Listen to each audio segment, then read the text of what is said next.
Hello and welcome to Spooning with me, Mark Wogan. Each week I'm joined here at the Mount Street restaurant by a very special guest to talk about the foods they think they hate and the foods that they think they love.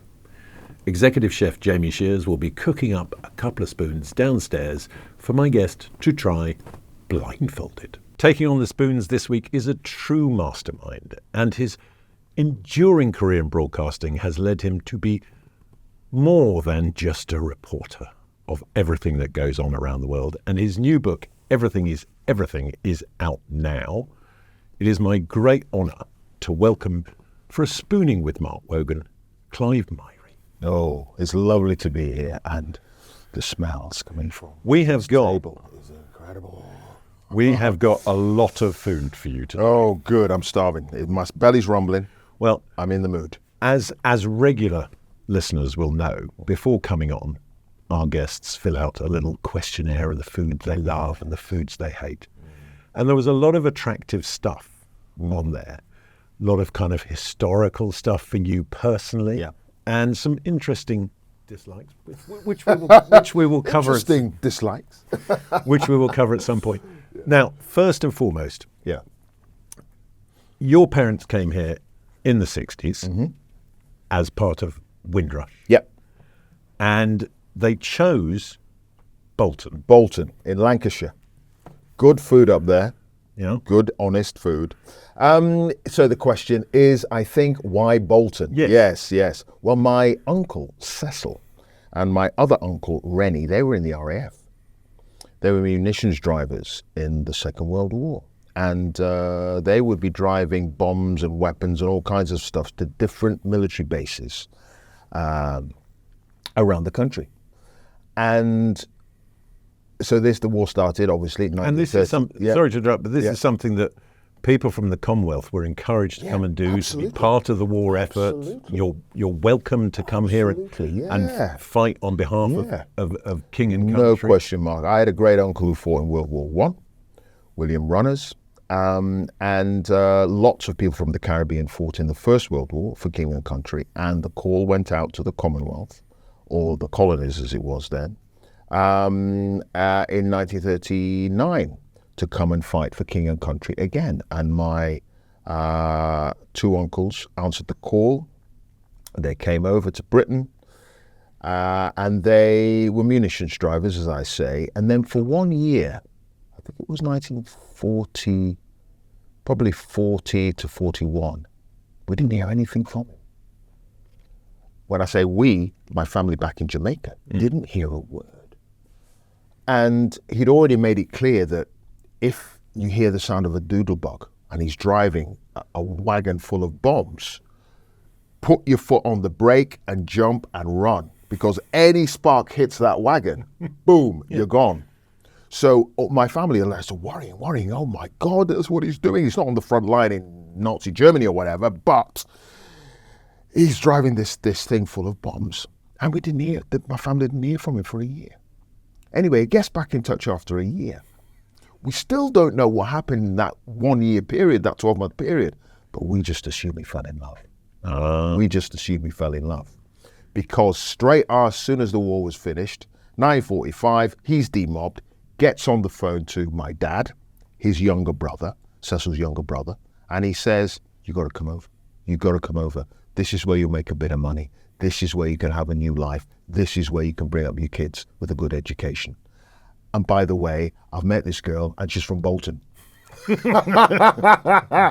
So I'm assuming, I don't know for sure, because Cecil's passed now, he died in the mid-90s, and I was never of an age to sort of talk to him about his love life. But I like that as an assumption. Yeah. I think he fell in love with a lovely, sweet girl from Bolton, and he moved to Lancashire, and he rang my dad and he said, come on over. And that's how we ended up being from Bolton. So your parents are in Bolton. Yep. You grow up in Bolton. Yep. But reading your questionnaire, some of the traditional food from Jamaica followed you over there. So last night, I marinated overnight and have cooked for you today. Oh my something Lord. Down here, which I hope I've got right. But I got a bit of jerk chicken. Lord, a lot of mercy, as my mum would say. That's Bit of jerk incredible. chicken and some rice and peas there for you. You did that last night? Yeah. Am I allowed to tuck in? Yes, it's I've yours. already taken the napkin off. He's ready with the napkin. Hello. Oh, my word. Now, this is my first ever attempt. I've done jerk chicken before. Yeah. This is my first attempt at rice and peas. This will be interesting. This will be interesting. I want to know, have I done it as well as Lynn? Very good. Good? Very, very good. I'll tell you why. That. Are they tinned kidney beans? Yes. I thought so. So I can taste the difference. My mum would never use tinned kidney beans. Oh, I'm slightly Right. ashamed now. Yes. See that belt over there? Yeah. If you'd have picked that up, give you a lick. Lick on the side of your head, boy. Lick. No, so it would be... For not soaking my beans. It seems a little bit. No, that's a little bit seems excessive. a bit harsh. No, sorry, Mum. I'm only kidding. I'm only kidding. No, so I cook with tinned kidney beans because it's they're easier. It's just easier. It's just easier. And my wife loves rice and peas.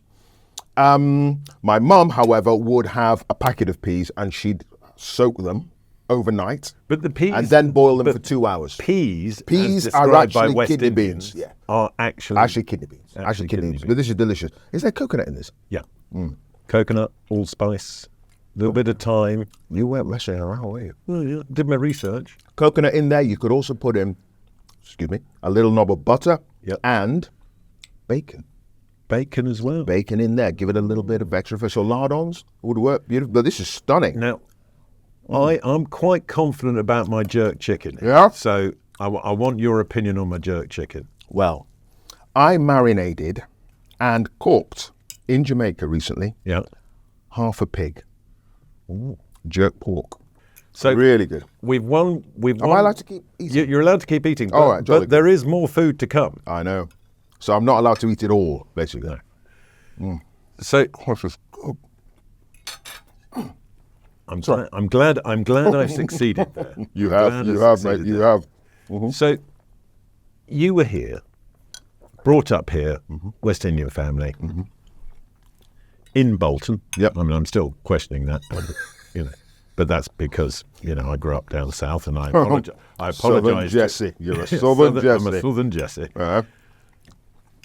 But you sort of got out, in a sense, or you left. You were drawn to the bright lights of Brighton as a young man, and the kind of slightly more inclusive culture of Brighton as well. Because I read in the book, you were quite surprised by some of the stuff that you saw in Brighton as a young man going there. So, I had a paper round as a kid. I'd be reading all these stories from all over the world. I'm thinking, God, what are these places like? And I was watching a guy on TV called Alan Wicker. Yeah. He was this sort of Wicker's World. Wicker's World. And he traveled the world, basically just telling interesting stories about different people, different cultures, different places, food, everything. And I loved that. And I thought, I want to do that. And so I got an interest in the world beyond Bolton through that. Lots of people don't. Lots of people, they go to school, they'll leave in their little town, wherever that is, and they'll just stay in that environment because they're happy and they're safe, and that's fine. But I wanted to sort of branch out. And I had a window on the world through Alan Wicker, through my paper round. And I thought, I want to go to university. I'll go to somewhere as far from Bolton as I can on the mainland of England. And that basically was Brighton. And I went down there. I mean, I had other places as well that I fancied going to. But I went down to Brighton and I just fell in love with it straight away. The sea, the air, and the culture. I was in a record shop. I love jazz. Went into a little record shop. I'd gone to the university and I looked around. I thought, this is going to work. Sun was shining. It was wonderful. Went to the record shop and I'm browsing through the shelves. And this bloke, he's standing at the till. And it's a bloke because he's got a beard, just like yours. Mm-hmm. But he's wearing white high heels. I often do that. Yeah, that's cool. Well, you can. That's cool. They pinch a little bit, I find. Yeah. I can't stand it. Round the toe. Yeah. That's the thing. He's wearing white high heels. And he's got a poodle on the end of a string. And a little white cashmere top. You don't I'm from Bolton, man. You don't see that a lot. I hadn't seen. You don't see that very often. And the people behind the counter, it's no big deal to them. They were just chatting away. He bought his record, and he tottered off out. I thought, I'd never seen anything like it in my life. I had no idea that Brighton was a gay mecca. And I go to university, and I sort of, I make friends, and and a lot of them are in the gay community, and I realized that they accepted me, and Brighton accepted me as a black guy who said Castle and Bath. Said to me like that. And Brighton as a place has always been like that for people who might be seen on the margins. And that's why I fell in love with Brighton, and why, I've still got really good mates there. I've got a little place in East Sussex. I love being down there. They accepted me for who I am, and that's wonderful. And was that very different to the experience that you'd had growing up prior to that? Yes, but not in the sense that I was abused because I was black, or I saw gay people being beaten up or anything. I just didn't come across that kind of milieu. I just hadn't been in that kind of environment. And obviously, I knew about, prejudice and racism. Well, I think anyone growing up in the 70s is going to come across. Not as much as you might think, actually. Certainly for West Indians in Bolton, because it wasn't that big a community.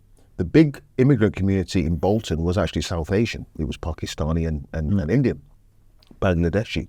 It wasn't that big. So at school, for instance, we were sort of like, black people were sort of like exotic creatures. We were good at sport. I was good at football, they'd always want to pick me for the team. I was good at my lessons. Well, that's because your mother wouldn't, as a teacher, wouldn't let you do anything else other than be good. You see that belt down there? Yep. You see that belt down there? No, I mean, the sense was that a good education was your ticket to a good life. And my mum was a teacher in Jamaica, and she fully understood that that was the key to success.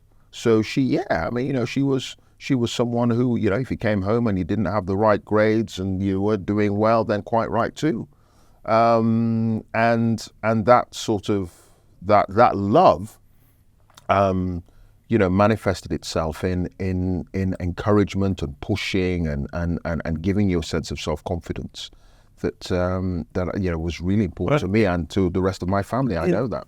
Now, a slight change of subject to the subject of cheese.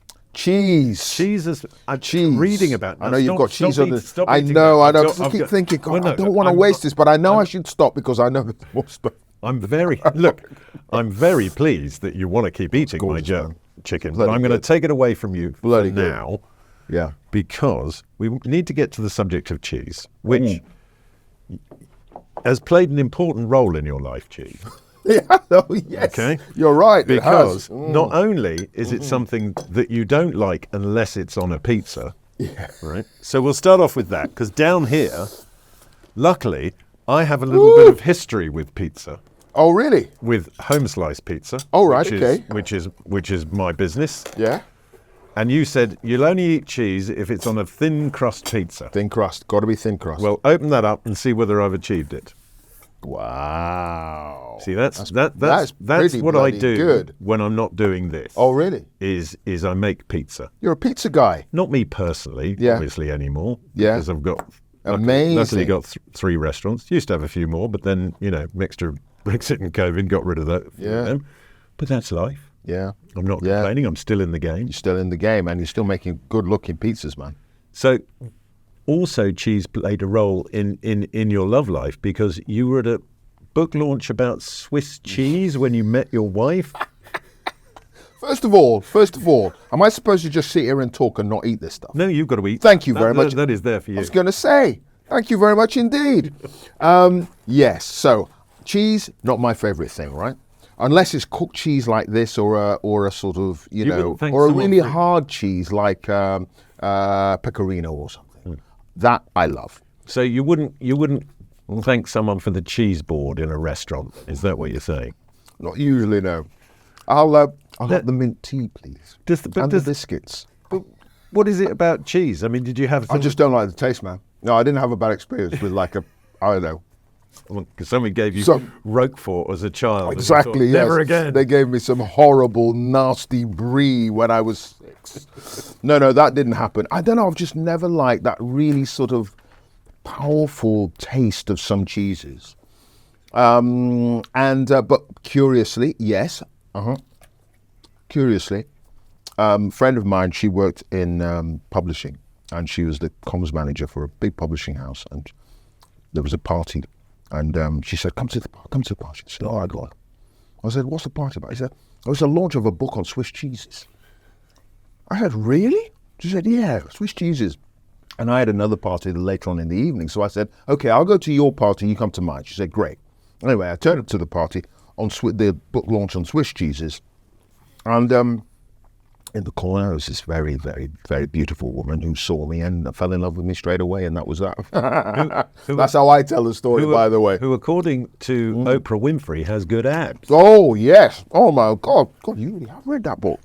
Yeah, so Catherine and I, that's my wife, we ended up getting past the cheese on the cheese night, and actually the author of the book on Swiss cheeses sent us a lovely little card for which we read out at our wedding.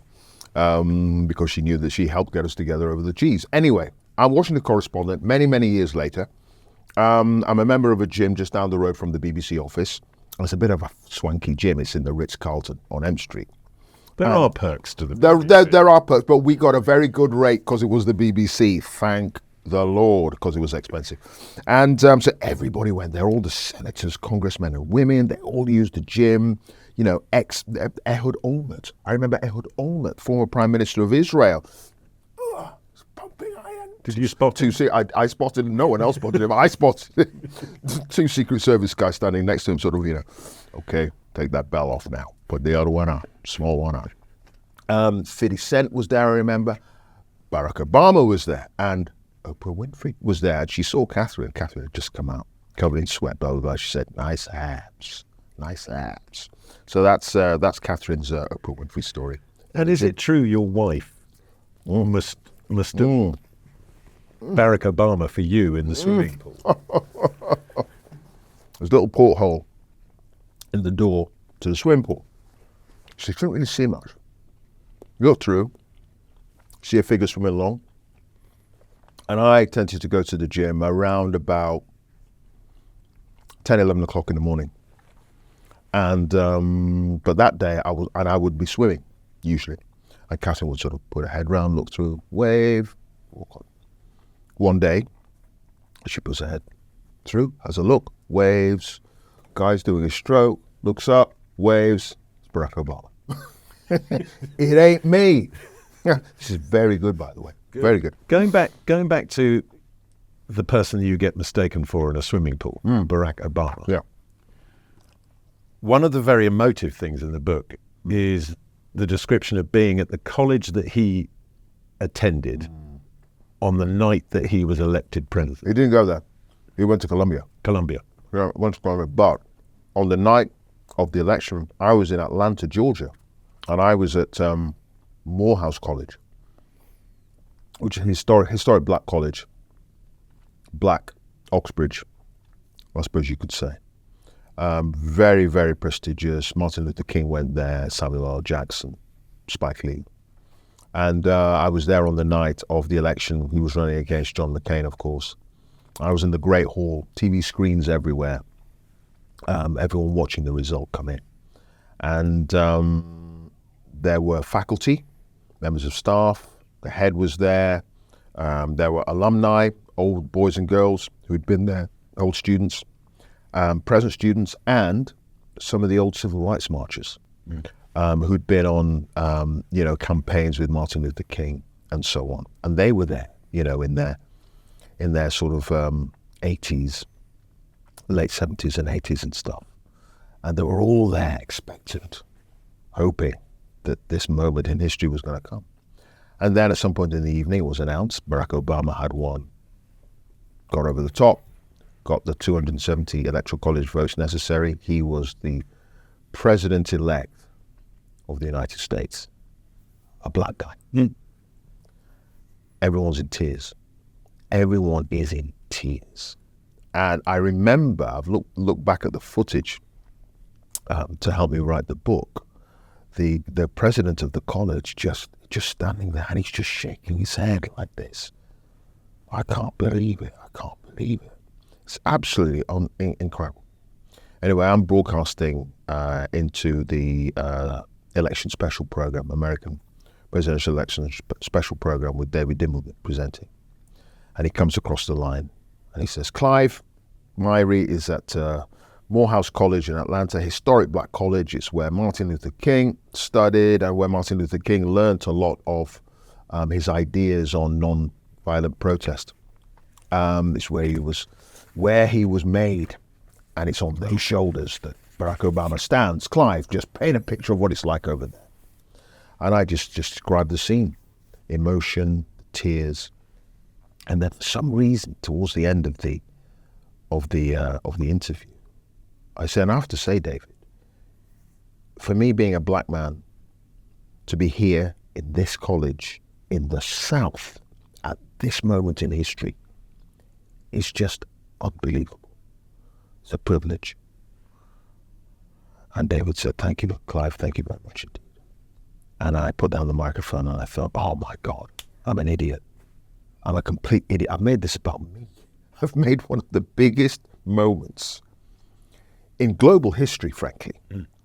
I made it about me. What an idiot. And I felt like a real fool. And then I saw the correspondent for ABC News, a guy called Steve Osunsami. Good guy. I think he was their national correspondent. He was broadcasting live to 25, 30 million people. Live.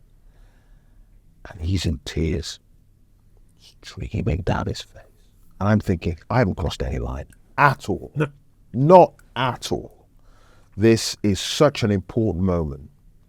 And I've simply responded as a human being to that moment. Not as a reporter, but as a human being.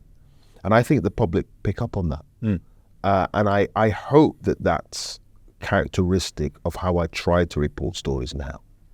Do you think bring that humanity out. Do you think that moment and that realization allowed you the freedom going forward to do that more? Yeah. Because what's extraordinary is that moment, as revolutionary as it was, is less than 20 years ago. And he is an extraordinary individual. I just in every way. I mean, sort of. It's that funny thing. I was reminded of something this morning. So there's that picture of Macron boxing. In the papers. Right. Yeah. And you think about our politicians when they take their jackets off to play sport with something, and it always looks wrong. And there's that moment that kid threw the basketball at Barack Obama, and from the sidelines threw it straight in, put his jacket on, and just walked off. And you just thought the confidence. Got it from his mum. Right. Got it from his mum. His mum instilled in him. I'm going to go have a word with my mother. Yeah. You can do whatever you want to do. You can be whoever you want to be because I've brought you up right. I think you've been educated. I think you've just nailed the difference between West Indian mothers and Irish mothers. Irish mothers are constantly instilling a sense of sin into you. Don't do the bold thing. No. I'm a Catholic. I'm a Catholic. And my mum's a Catholic. No. It's what if you're privileged and you go to public school, one of the best schools in this country, you are taught that you are special and you can do anything from that age. Prep school, public school from that age. Just there are many Conservative MPs. And Labour MPs. And Lib Dems. I mean, they're all up there. I mean, one of the stats is something like how many prime ministers went to Eton? It's something ridiculous. Yeah, it's a lot. It's a hell of a lot. And I mean, I've known and been friends with a number of people over the years who went to that school, or as they call it, school. Like there wasn't another school. And that's fine. I mean, that's absolutely fine to go to Eton or whatever. Conversations about fee paying and tax status and all that kind of stuff, notwithstanding. But that's absolutely fine. The problem is all the other people who can't go to Eton, what happens to them? Where does that confidence come from? And for me, it came from my mum and my dad. And for Obama, it came from his mum. No question. No question. But his rise was very quick, relatively speaking. It was. And I think it's down to him as a public. He an almost peerless public speaker. Yeah. But he learned it. He had to learn it. I mean, I made a documentary on him for BBC Two the year that he was running, so 2007. And I went to Chicago, went to Hawaii, did a lot of filming with his old mates and stuff. And he was trying to sew up the votes of the black community in Chicago, little district in Chicago. And he went to speak in a church. And he was running against a former Black Panther. I forget his name. But he was running against a former Black Panther for this little district in Chicago. And I think he goes to church to speak to these some African American voters. And he has not got the cadence of a preacher, the rise and the fall. He hasn't got, the sort of the structure for his speech, 3 parts, set it up, develop it, end it. He hasn't got any of that, and people laugh at him. And he realizes, I've got to make this better. And he learns it. Now, correct me if I'm wrong, there is a woman who teaches all of them how to do it, isn't there? There's this... Really? Yeah, I didn't know that. I think she worked with Clinton. She worked with Obama, and how to use the teleprompter to your advantage, and all that kind of training. I'm sure that's true. I'm sure that training is there. But beneath that, it's that Southern preacher approach that manages to lift people up in a congregation. Yeah. And interestingly, Clinton had it too. And what's the thing about Clinton? Southern. He's a Southerner, Southern Baptist, Arkansas. And that sort of, I'm going to lift you up. I'm going to raise you up. And I'm going to do that with America. With America. Obama had that. And Clinton had it too. What the hell does Trump have? Trump has come at an interesting time in world history. He's come at a moment of deindustrialization, that rapid period of industrialization, particularly around the world, at the end of the Second World War, that is on the wane. Everything's being made in China.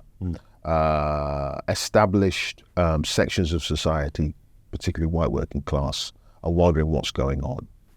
And then you have the banking crisis, 2008, 2009. And it's ordinary white working class who pay the price. It's their homes that are foreclosed. It's not the bankers. Not a single banker goes to jail. Programs, social welfare programs are cut. The age of austerity hits. And who does the age of austerity hit? It hits ordinary working people. And they're wondering, well, this idea of the American dream, I'm not so sure about that. If you were black in America, Native American, and a lot of women, you knew there was no American dream. Okay? Didn't exist for you. You might be lucky and squeeze out and get up to the top. But by and large, you knew the American dream was a myth. A lot of white Americans still believed it until 2008. And then all of a sudden you're thinking, actually there is no American dream. You know what? A pox on all your houses. Burn it all down. And there is a guy who comes up and he says, I can save you, who's got his own personal grievances, he's got his own baggage, he's got his own issues. And as a result, he's authentic. He's not just sharing your rage and pretending to be rageful. He is rageful because he's got his own baggage. So he's authentic. That is Donald Trump. And on lots of levels, you can understand it. You can understand what has happened. Is it right for America? That's for the voters to decide again. Come November, but it's an interesting phenomenon. It's my feeling on it is that whether it's right or wrong for America, it could be quite tricky for the rest of the world. Yeah, it could be. I mean, and in these moments where you've got a large section of the population that is concerned about jobs, security. It's concerned about the future. You tend to internalize. You tend to not want to talk to the rest of the world or to look beyond your own environment, because it's your own environment that you're protecting.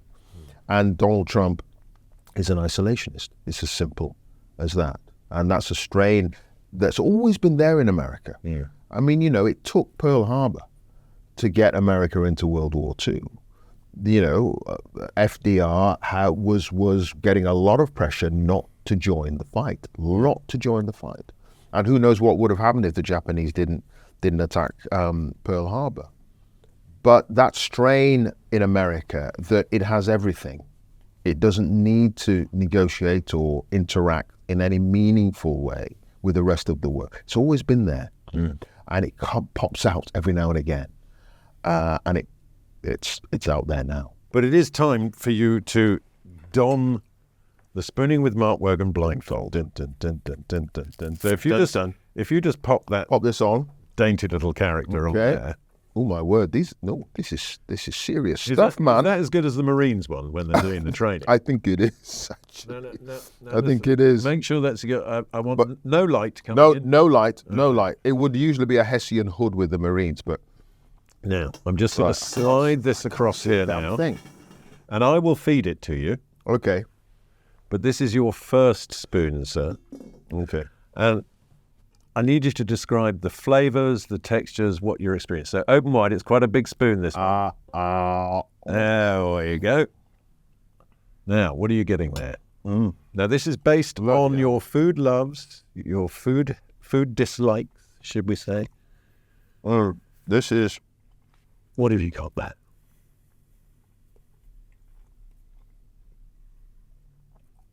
In your own time, Clive. Fish. It's like it's a curried fish. That is, blindfold off. You've nailed it. So it's bloody gorgeous. Yes. Well, the second spoon is for you. The second spoon. That was really nice. So did I look really ungainly when that thing going into my mouth? I bet it did, didn't it? Fine. You look. Everyone looks the same. Everyone looks the same. So that is really nice monkfish curry, but it's Chef Jamie Shears' Brick Lane curry sauce that he does. Because one of the things you said is that you love all those Indian-influenced spices. Love those spices. Absolutely gorgeous, Chef. Thank you. Amazing. So your style of journalism, your way of reporting, and your approach to it all, I think it would be fair to say it's vocational. Because you are willing to put yourself at risk. You're willing to put yourself through hardship to bring the story home. I think it's vocational for a lot of us, actually. Having known Jeremy Bowen and Elise Doucette, Matt Fry, and Christian, knowing these people, it's something that I think we've all wanted to do from at least being teenagers, with me a little bit earlier. And I think for all of us, we're just interested in what it means to be a human being. We're just interested in the human condition and talking to people and finding out about their lives. That's all it is, really. But the art of telling a story as well. Yeah. And you display that in your work and you display it brilliantly in your book. But how do you feel about things like TikTok being a source of news now, given that it's short form, it's there? Yeah, I don't think there's any problem with the format and the brevity of stuff that appears on TikTok. I mean, what's happening certainly in the American media, American television, is that NBC, for instance, they're finding that putting on stories on TikTok and then having some kind of link to take people to the longer form of the story on their website is actually doing pretty well. So you get a lot of young people thinking, oh, I want to know more about this, and they will go to the longer form version of it. My problem with social media in general and news is that it's unaccountable. You could have some bloke sitting in his underpants in his bloody bedroom, banging out propaganda, putting out their nonsense. and it's unstoppable. If I say something dodgy on air,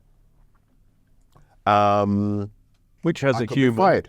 as I could be fired. You can complain. The public can complain.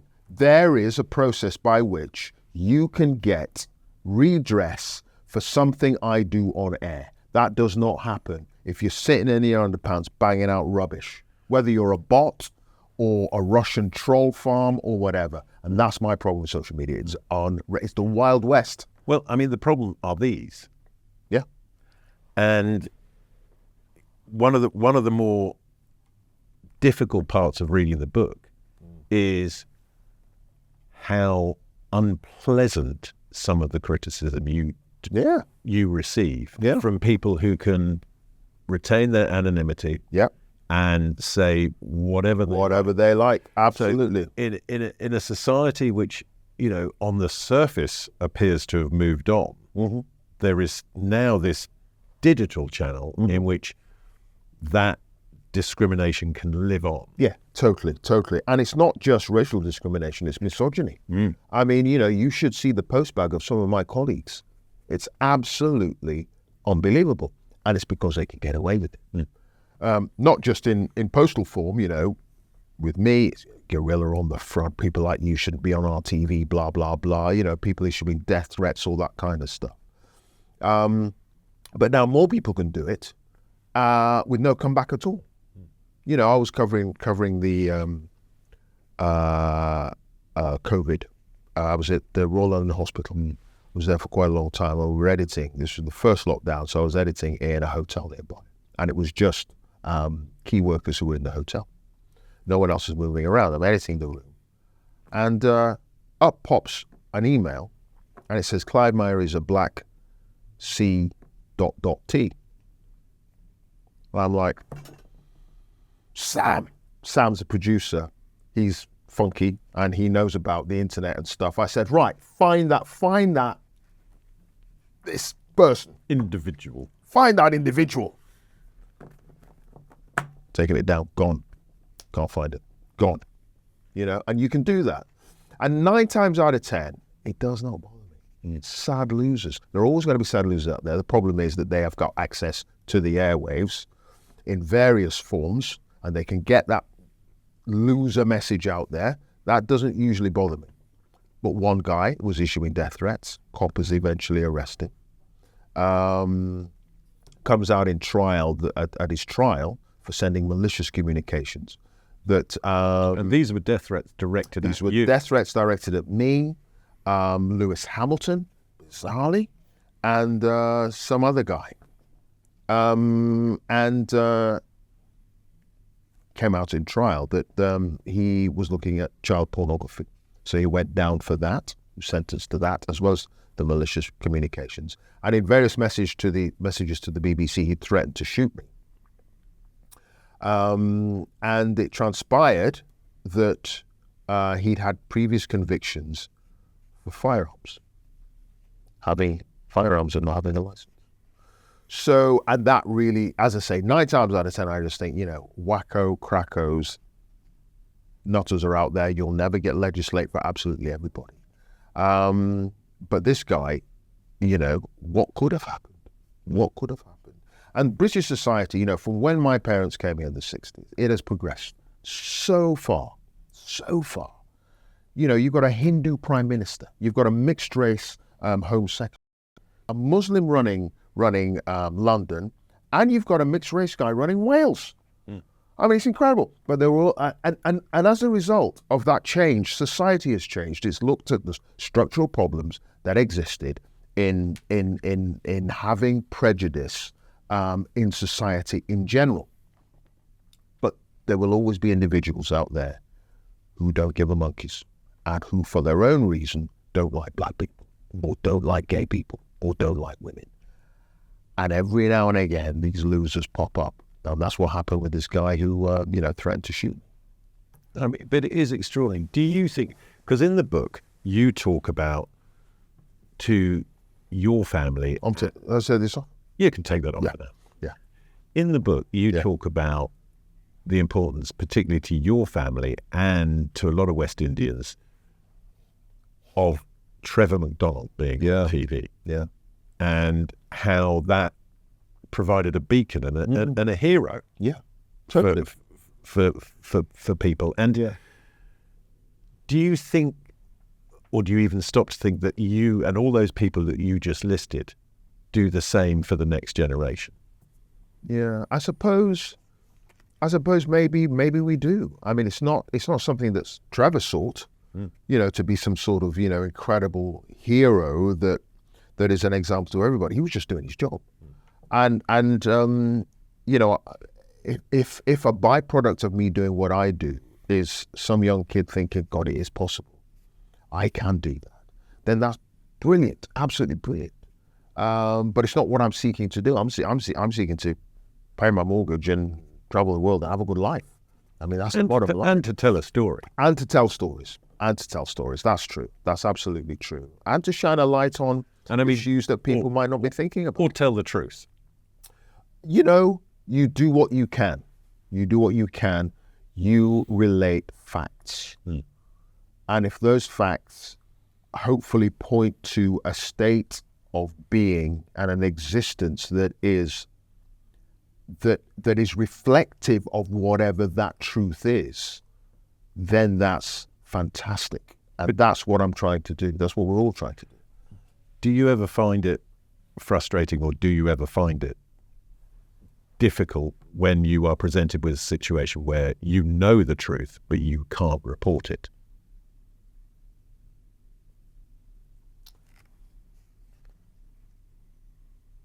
That's a slightly different thing. If you know the truth, you report the truth. Right. It may be, so for instance, with the Iraq War, I pretty much knew the battle plan before a shot was fired. Right. Pretty much. From the commander of the Marines. I knew what the Brits were going to do. I knew what the Americans were going to do. They're going to come around the back, get into Baghdad, and so on. Yes, that was evidence that I knew that I couldn't broadcast for operational reasons. And I suppose it wasn't the truth because it hadn't happened yet. It was just a plan on a piece of paper. But if you're suggesting that, there's a story and, someone's been murdered, and I know what the police are saying, but I can't broadcast that. Yeah, that happens all the time. But what about the situation with a number of the conflicts that are going on in the world at the moment, where the world press are just not allowed in to report it? Right. Does that get to you? It does, because you want to be on the ground. I mean, I'm banned from Russia because of my reporting in Ukraine. Which means you obviously did a good job.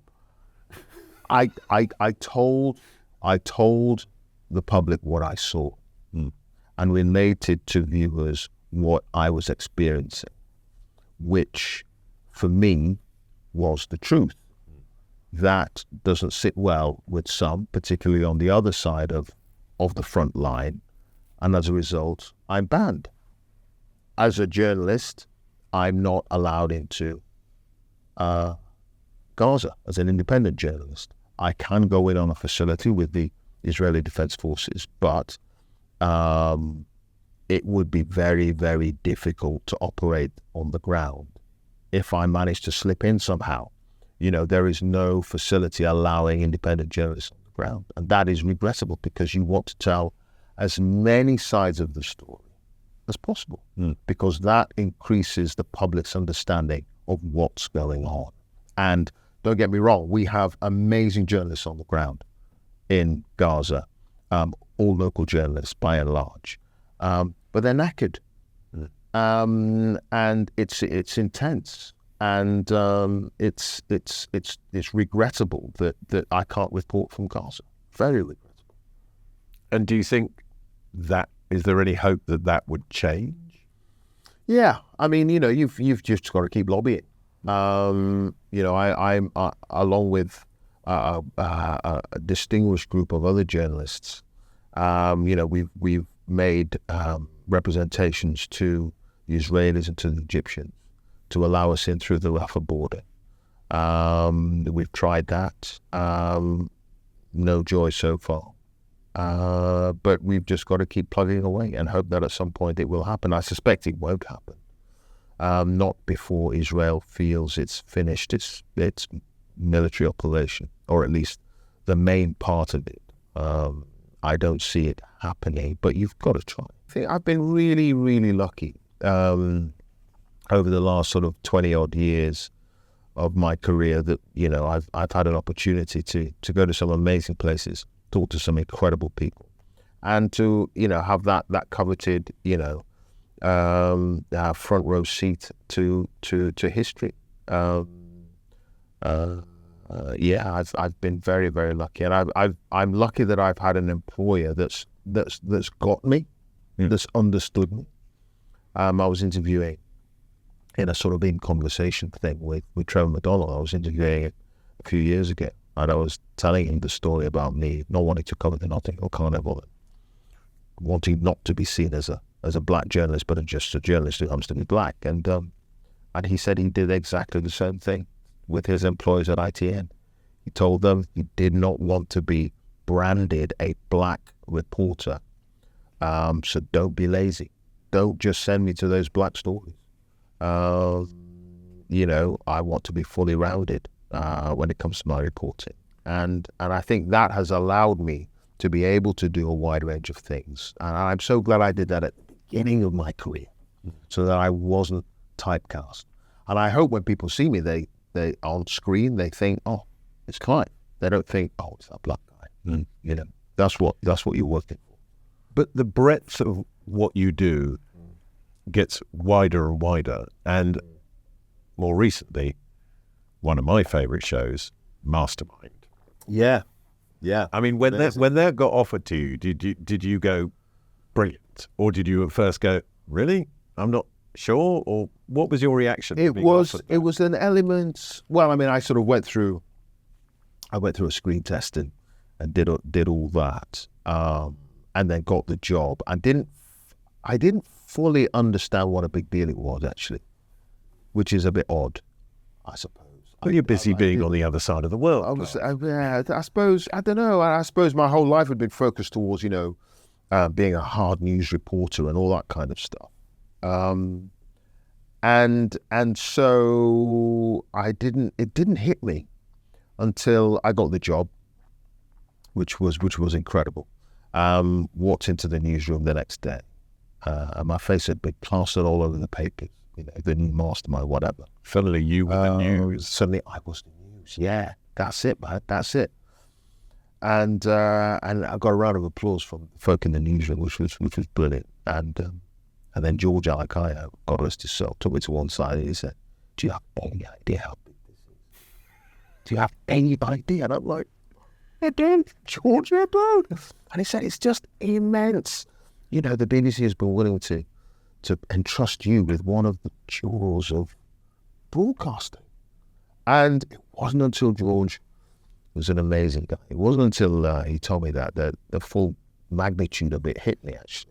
Well, I think we all need the bleeding obvious pointing out to us sometimes. Yeah, we do actually. What you've probably been asked this before, but what would be your chosen subject? Oh dear, I you know what? I am a typical journalist. I know a little bit about a lot of stuff. I can just about hold myself at a dinner party on a gazillion things, but the depth you need to be on Mastermind. Scary stuff. I don't know. Maybe I'm a big Man City fan, so maybe Man City, the glory years. What about this? That would work. What's the weird in your time? What's the weirdest specialist topic you've heard? Oh, none of them are weird. Really? None of them are weird. This is what the great British public are into, man. This is what they're reading about, the flora and fauna of the Galapagos Islands. You know, they love that stuff. The Rebecca riots. You know what the Rebecca riots were? No. They were a peasant uprising in rural Wales in the mid-19th century. Right. Now, that was in the first tranche of specialist subjects when I got the job. And I thought, this is amazing. I don't know anything about the Rebecca riots, but you know what? I'm going to find out a new thing here. And I love that about Mastermind. I absolutely love it. You see, mine would be 80s TV theme tunes. We'd have to play them. Yeah, you'd have to play them in, and I would guess them. Yeah. I don't know whether they would qualify me. That wouldn't work. I think I'd do all right in the general knowledge round, because unlike you, I avoided an education. Hence, I ended up in hospitality, making catering. Amazing food, man. But my father, spotting that I wasn't an academic, said, "Well, look, do me one favour and just read." Right. So I've always read. Right. And I have to say it was a pleasure reading that. So my general knowledge is okay. Yeah. So if I ever get the call up for Mastermind, 80s theme tunes, and then hopefully I'll scoop a bit more up in the general knowledge. We can't be playing stuff though. That's the problem. We can't be playing stuff. That's the thing. I mean, I could, if I hum them, would that work? Yes. That would work. I think that would make a good addition. Okay. Crossroads. Oh my God! I told you I'm good at this. Give me another one, Clive. Lord of mercy. Okay, 80s theme tune. So you could probably throw the odd 70s one in there as well. Okay. I mean, it was good humming, by the way. That was good humming. Yeah, I put you on the spot now to find one. Oh, I'm finding one. Oh, because this is so good. Pass.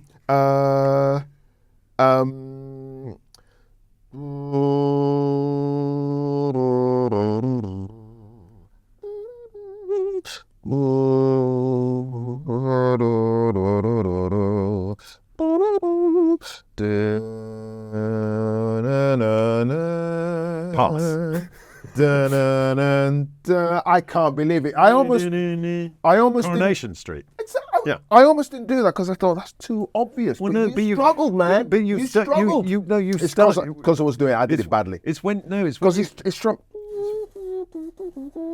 Yeah, it's when you got into the second. Yeah. You got it. Because it's slightly different now, isn't it? I think. I passed. Because now it's Corrie, isn't it? Is it called Corrie or something? Yeah, Corrie. Yeah. It's not like Ina Sharples. No. I don't boil my cabbages twice. What did you say? I'm sorry, I don't boil my cabbages twice. Love that friend. It's so Mancunian. It's so northern. I love it. Coronation Street, classic time. Well, I mean, because really, but you just about got it. Not that those from Bolton would admit it, but they are essentially a suburb of Manchester. So funny, right? So funny. Because technically, Bolton is part of Greater Manchester. Yeah. I never say that. No. Never. Bolton, Lancashire. But also a completely different accent. Yes. And it is, 12 months? Manchester's a bit harder. It's a bit harder. Yeah. Bolton is just soft and it's round and it's people from Bolton. Cute. People from Bolton do quite well in the media, don't they? Yeah. Who have we got? Paddy McGuinness. Peter Kay. Vernon Kay. Peter Kay. Yep. And Vernon Kay. And Sarah Cox. Yeah. Frank Finlay. The actor. Yeah. Who went to Bolton School. Sir Gandalf. Ian McKellen. Yeah. You see, Bolton. I mean, it's a pretty good alumni. Good patch, brother. Yeah. Good patch. Now, it is time for your final spoon. So we need you to don. Put your napkin there. Put my napkin on. I need you to don the blindfold one final time. You ready? Is it on? Okay, it's on. Here we go. I'm going to slide this one in here. Right. Same as before. Okay. I am going to feed it to you. Okay. And you are going to describe the textures and flavours. Open wide. Oh. Now, here you go. What have we got there? Well, is it tartar sauce? Oh, not quite. Oh!